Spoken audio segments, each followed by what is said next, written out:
কক্সবাজারের টেকনাফ সাবরাং এলাকায় অভিযান চালিয়ে 1,50,000 ইয়াবা সহ এক নারীকে আটক করেছে র্যাব।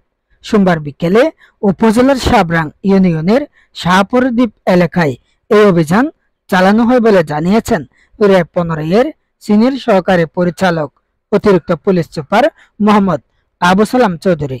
আটক নূর ফাতেমা, বয়স 26, শাহপুরদ্বীপ ক্যাম্প পাড়ার আব্দুল আমিনের স্ত্রী।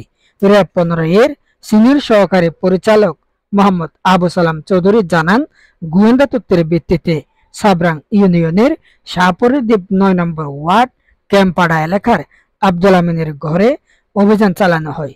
র্যাবের উপস্থিতি বুঝতে পেরে পালানোর সময় নূর ফাতেমা নামে এক মাদক কারবারিকে আটক করা হয়। প্রাথমিক জিজ্ঞাসাবাদে নূর ফাতেমা জানায়, ঘরের খাটের নিচে সাদা রঙের প্লাস্টিকের বস্তার ভেতর ইয়াবা ট্যাবলেট বিক্রয়ের উদ্দেশ্যে মজুদ রয়েছে। পরে সেখানে তল্লাশি করে 1,50,000 পিস ইয়াবা উদ্ধার করা হয়। জিজ্ঞাসাবাদে নূর ফাতেমা জানায়, সে এবং তার স্বামী আব্দুল আমিন সহ কারবারিরা দীর্ঘদিন ধরে মাদকদ্রব্য ইয়াবার রমরমা ব্যবসা করে আসছে। তারা আইনশৃঙ্খলা বাহিনীর গতিবিধি পর্যবেক্ষণ করে টেকনাফ সীমান্তের বিভিন্ন পয়েন্ট ব্যবহারের মাধ্যমে ইয়াবার চালান দেশের অভ্যন্তরে নিয়ে এসে কয়েকদিনের জন্য নিজেদের হেফাজতে বিশেষ কায়দায় মজুত করত।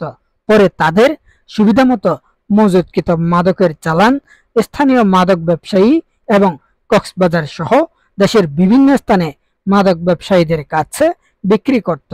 জব্দকৃত মাদক সহ আটক নূর ফাতেমাকে টেকনাফ থানায় হস্তান্তর করা হয়েছে বলে জানান র্যাব কর্মকর্তা Mohammad Abu Salam Chowdhury. Mobarak Uddin Nayan, the Cox News, TCN, Cox's Bazar.